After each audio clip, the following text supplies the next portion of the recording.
Guys, welcome to Construct Your Life. This is Austin Linney. I have no idea why I put my hands up every time. We got Josh Schultz. Man, they manage 10 businesses in 10 different states. They do $30 million a year. This guy is a human ops. I think he's a cyborg. We don't even know. But he's a great guy, becoming a quick friend. He always teaches me something new. When we jump in, we talk about life, cash flow, all sorts of different things. So jump on in the episode and enjoy this 3-part series. We'll see you in there. Constructing your life is about much more than just building a bank account. Each week, join mindset coach Austin Linney as he interviews guests who are constructing their dream lives and impacting the world around them on a daily basis. If you're an entrepreneur or wanting to start a business, or you just want to hear motivating stories of how others have overcome the odds, you are in the right place. And now for your host, Austin Linney. Welcome back to Construct Your Life. This is Austin Linney back in the house. So we got my man Josh here, part 2. We're talking about some cash flow. We're going to be talking about some different stuff. What are we talking about today, Josh? Cash flow, revenue, income. Everybody likes talking about the money, but the money means some different things to everybody.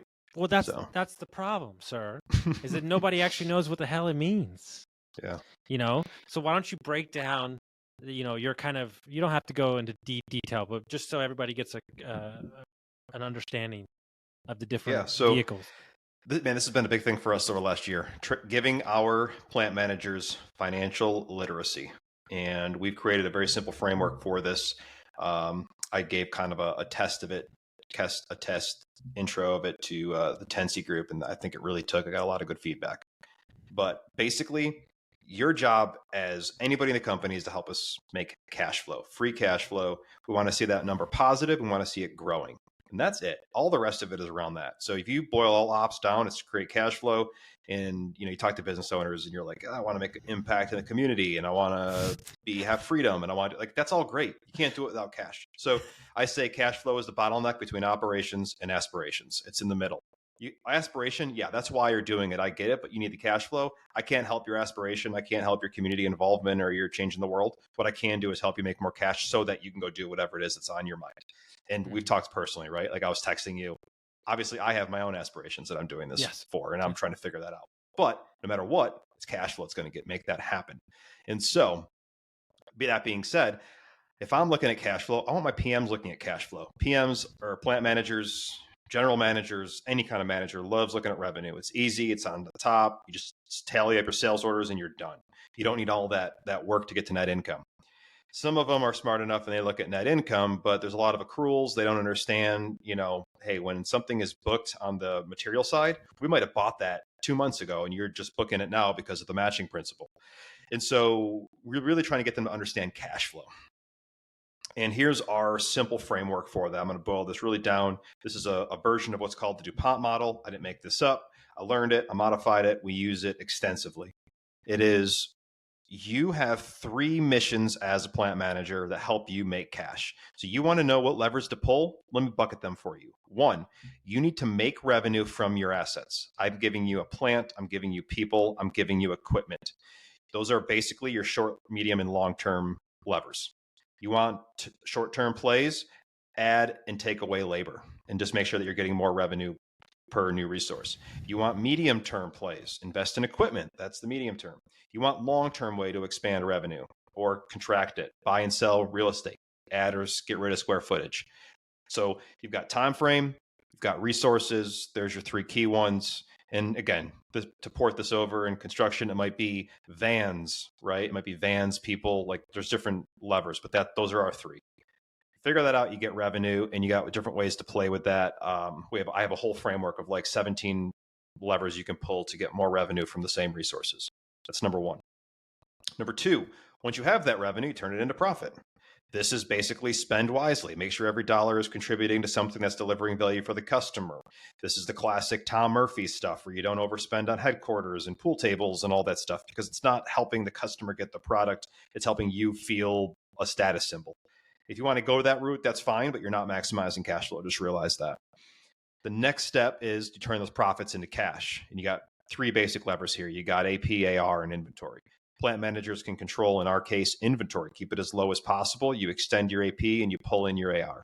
You can get creative with terms to figure all that out. And so you've got 3 buckets, and that'll basically take what they have physically in their plant and it'll turn it into cash.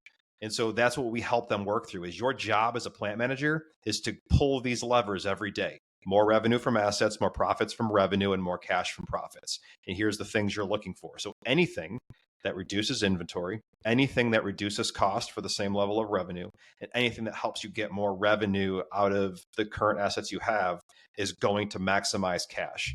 And that turns cash into a tangible thing for them. Asking somebody without a high degree, even me, I struggle with it, a high degree of financial literacy to create cash flow. It's like, I don't know what you're talking about. Like, I'm in the plant. How do I create cash flow? Now they've got a physical levers they can pull and go do that. And so that's been, I'm rambling here, but that has been a major focus for us, is to turn cash flow into a tangible, actionable thing that they can daily look for, almost in a checklist manner. Well, it's an interesting, the great game of business that book talks about, letting your staff understand. I found, right, what you just said, you educated me even more, like getting them to understand the way in which a company makes money, right? And then facilitate that into their own personal life, or explaining why we do something. And this is what we're talking about here, is that just because the dollars are coming in on the revenue jobs doesn't mean we're making money. Like, Yep. have you ever peeked under the hood of a construction company? Like, it's pretty scary. They could miss 1 month and it could all go out of business. And Wipe it out. and so I think that, you have to have a tangible knowledge and understanding, but more importantly, it starts with getting the terms right, putting it in terms that you stated, and giving them tangible things they can hold on to.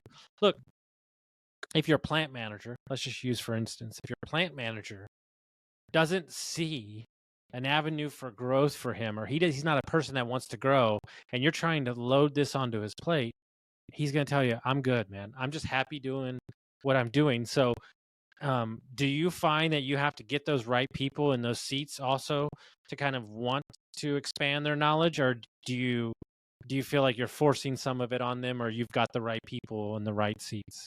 No, we've had to make some switches. So here's the whole playbook for that.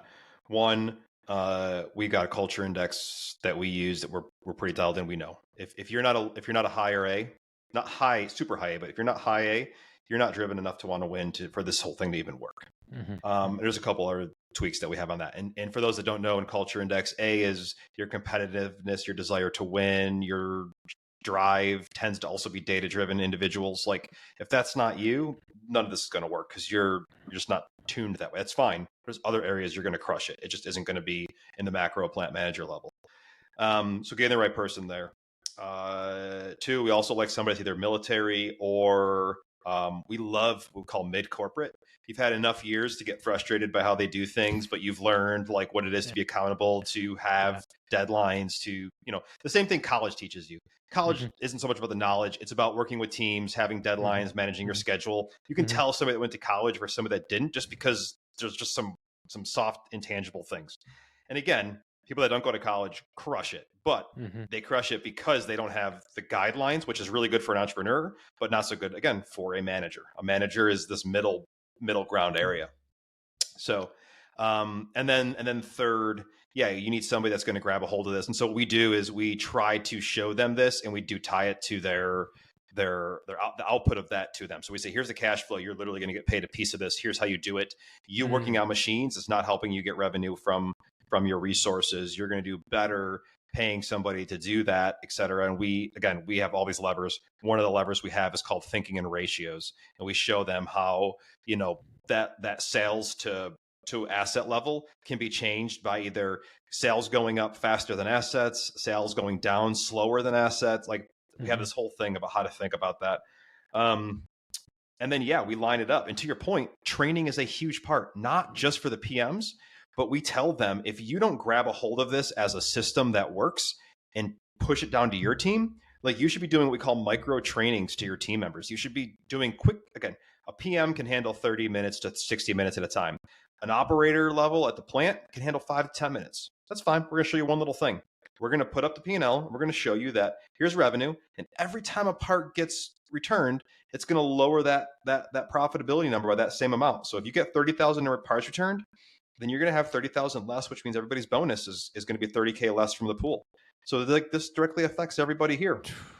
So we use them tied into the profitability. We show them the profitability, and we try to do micro training, grab a hold of that, and teach everybody. And just like we do with the PMs, we have an employee version of the profit and loss. It is the same numbers, just grouped in bigger groups, and we have levers next to them. Hey, if you want to reduce returns, like work on internal quality, we say do it right the first time. Don't produce a bad part that we ship. If you want to lower this amount that we spend on repairs, do preventative maintenance, grease your own machine, like shut down 10 minutes early and do your preventative maintenance routine Monday, Wednesday, Friday. And so again, we try to give the employees their own levers that come direct from the system and not handed down from a PM, so that they can tie this 10 minutes of preventative maintenance directly to their bonus rather than just being something that somebody has given them. So we're all able to talk about cash openly because we're all care about the same number, right? No, I mean, let me give you, everybody's listening, give me tangible kind of thing in my business, all right?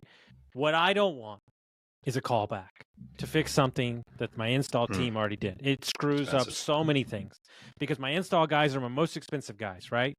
So we enacted something where the CSR, the dispatcher, calls the next day to make sure that everything's all right, because a lot of times these customers won't say anything for weeks later. Then it turns into a bad review.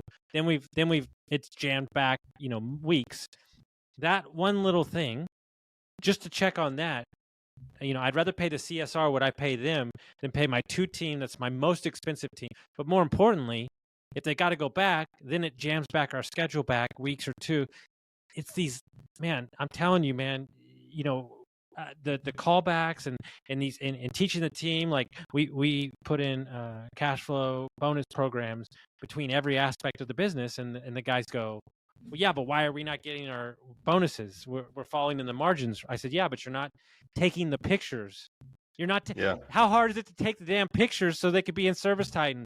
You're not doing that. You don't get your bonus. I don't know what to tell you. And so they go police themselves instead of us having to be the bad guys all the time because they want their bonuses. Yeah. And just hark back to part one, what you just talked about was it's micro, but it's cadence. It's the whole point of cadence is to unearth problems as quickly as possible and solve them and be aware of them before they become major problems. And a daily check on jobs does that. So you unearth those problems, and then you tie those problems solutions to the cash flow bonus. And you've got what I call strategic axis line, right? You got a line going from your vision down through your strategy, down through profitability, right through daily action. Like, that's just awesome. I love it. Guys, I hope you enjoyed part 2, and we'll see you next time. Guys, let me take a minute to tell you about my buddies over at Lead Hub, Ben and Aaron, the best humans I know. Not only are they amazing at marketing for trade companies, but Ben started his HVAC company in his garage, sold it for multi-million dollars. So when this guy talks, I listen. When we took over Dietz Mechanical, we had 22 reviews in 22 years. In 7 short months, we went from 22 reviews to 107. We went from a 4.2 to a 4.7. We tripled our Facebook presence, and we tripled our calls. If you're an HVAC, plumbing, electric, landscaping company, and you're looking for a no BS approach to marketing, you're looking for people who have done it before, you got to go to leadhub.net